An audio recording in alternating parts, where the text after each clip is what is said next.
Hey y'all, Billy from Perma Pastures Farm. Finally a little bit of rain out here. Either way, it's a beautiful day. This is a day the Lord hath made, and I shall rejoice and be glad in it. So, we're going to talk about something today, and it kind of flies in the face of what a lot of people say you should or should not do. Okay? I've kind of hit on it before in terms of guilds and trees and stuff like that, but I want to hit on it in closer, now that things are grown up a little bit and I can demonstrate it better. I really want to come back to it, okay? So here we are, we got this apple. You've heard me talk about it before. A year ago, it's incredible. A year ago, this thing was a bare root about this high. You look at it now, I mean, this thing's got to be pushing close to 11 feet. And just this year, the growth is astonishing. So we're going to have quite a prune job when the fall rolls around.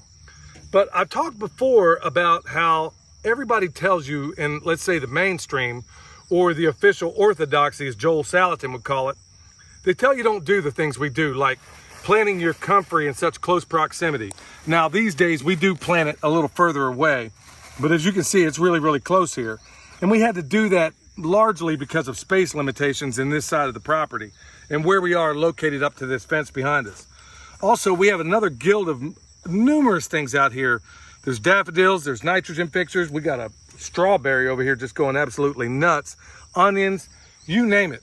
But the real star of the show, at least as it pertains to this, is what you see growing around it. You can barely see this tree. What do you see here, folks? We got a comfrey right here, great for chop and drop, but hey, emerging out through the bottom of here is this black locust that I coppiced last year. I'll pull this back if I don't get stuck too hard. Look at that. I coppiced it right about here last year. You can see where that little stump is. See that? And we got another one right here coming up out of the ground. Okay, before we've accounted, remember, we always put our nitrogen fixers in close proximity to our productive trees for a whole variety of reasons. Not the least of which being that in this tree, it's going to harbor all the beneficial insects that want to harm this tree. So basically, any would-be predator bug, let's say it got a cultivar down there of an apple and wants to get over here. Well, that bug has to go through a minefield of every single nitrogen fixing shrub, ground cover, and tree that we have from there to right here. But in addition to here, not only is this black locust that's been coppiced providing a pretty awesome minefield. Sorry about the military terminology, folks, but it works. It also is providing atmospheric nitrogen. You dig? It's grabbing it, putting it down into the roots to the great benefit of this tree. That's why this thing, I mean, we've seen it in other areas as well. In the past, through Eric Sider, when he ran Planting Pioneers, we would put mimosas in the very same hole as our productive trees, and the growth was astonishing. Also, the health of those trees were astonishing. Now, we didn't plant this black locust here. It was here already. It just situated itself here. But like I said, the problem is the solution. So what do you do in those cases? Well, you do it exactly what I did before. We coppiced it, or you could pollard, depending on your environment, where you cut it up high.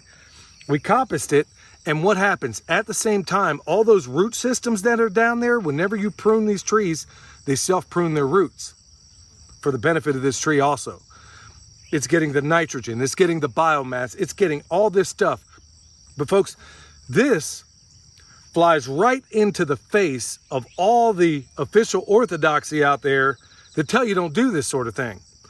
And honestly, it's not just this. I mean, I'd say in just about every part of my life, I don't believe anything until it's been officially denied by the powers that shouldn't be, as James Corbett would call it. So here we are, folks. I mean, it's not quite there yet. I'll wait probably another month. And then what am I going to do? I'm going to chop off or coppice this black locust yet again down at the base to the benefit of this tree. And what am I going to do with the black locust that I cut? Now, if it weren't black locust, let's say it were mimosa, I would use it in the mulch ring around this tree, along with this comfrey. But I'm not going to do that because black locust being what it is, unless it's really green stuff like this, it's not going to want to break down. But when it's hard, and believe me, this stuff gets as hard as woodpecker lips, when it gets hard, it's pretty tough to deal with as far as breaking down. That's one of its great virtues if used in the right setting. But what we're going to do, and Michelle demonstrated it, I think, the other day on Patreon, all we're going to do is take this, and it'll make great great food for the sheep down there. I don't know if the chickens will eat it necessarily, but we do know that the pigs will eat it, and also the sheep. We'll have a cow here before too long, and we'll find out if, I'm sure the cow is going to dig it too. But folks, what they call a problem is actually a great benefit to us. Anyway, this is the bigger point. This is what works for us, y'all. So in time, we'll go ahead and make our mulch ring made out of this comfrey. And we'll go ahead and take some of that awesome compost. It's like 10 steps away from me right now from the chicken tractor on steroids. And we'll go ahead and add those things. But folks, remember, use these things as your allies. If you already have something in there, go with it. If you don't have something in there, and in the future, we're going to do that. We're going to go ahead. We didn't do it in this batch of trees, but we've done it in other orchards we put in. We're going to go ahead and plant mimosa or some other nitrogen fixing tree that we can coppice and use to the great benefit of our trees. All right, so folks, we'll just give you a brief, a side-by-side comparison. All right, so just to kind of, put an exclamation point on things, here I am standing by this apple. We're going to go down to another cultivar planted, and it doesn't matter. I mean, I can't give you a all the way up and down here kind of thing.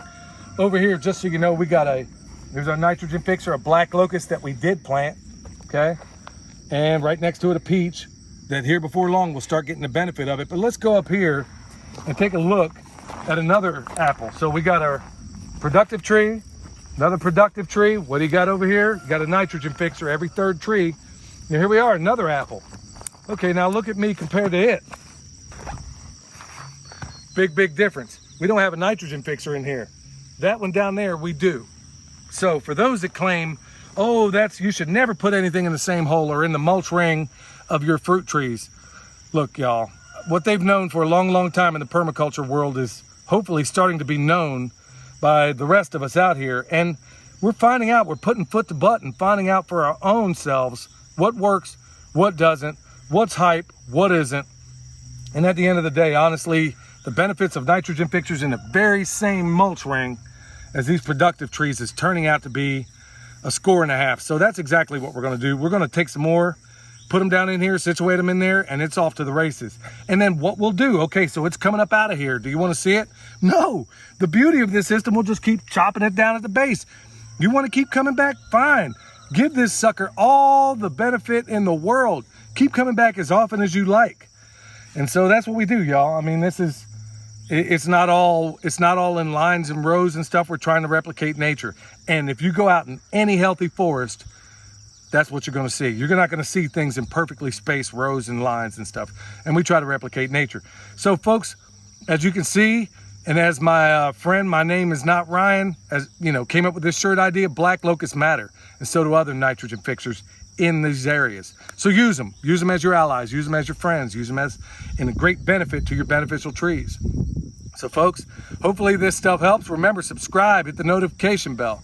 Tell other people about what we're doing here, because it's probably a lot different from a lot of the other stuff you see out there. Not to say that it's better, it's just different. We just cover it in a different way. And maybe there's people out there that might benefit from this information. Till next time, this is Billy, the Permaculture Pimp Daddy, where PIMP stands for Permaculture is my passion.